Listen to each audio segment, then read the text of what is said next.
కర్ణాటక ముఖ్యమంత్రి సిద్ధరామయ్య, మంత్రి జామీర్ అహ్మద్ ఖాన్ ఢిల్లీ టూర్ రాజకీయ వివాదానికి దారితీసింది. బీజేపీ, కాంగ్రెస్ మధ్య డైలాగ్ వార్ నడుస్తోంది.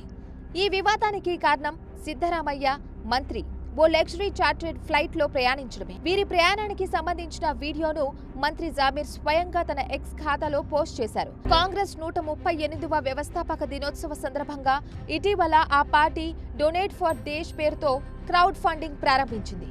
2024 లోక్సభ ఎన్నికల కోసం నిధులు సమీకరిస్తుంది. ఈ క్రమంలో Congress CM Siddaramaiah luxury chartered flight లో ప్రయాణించడాన్ని టార్గెట్ చేసింది బీజేపీ. సిద్ధరామయ్య ఢిల్లీ టూర్ పై పార్లమెంటరీ వ్యవహారాల మంత్రి ప్రహ్లాద్ జోషి స్పందిస్తూ కాంగ్రెస్ పై విమర్శలు గుప్పించారు.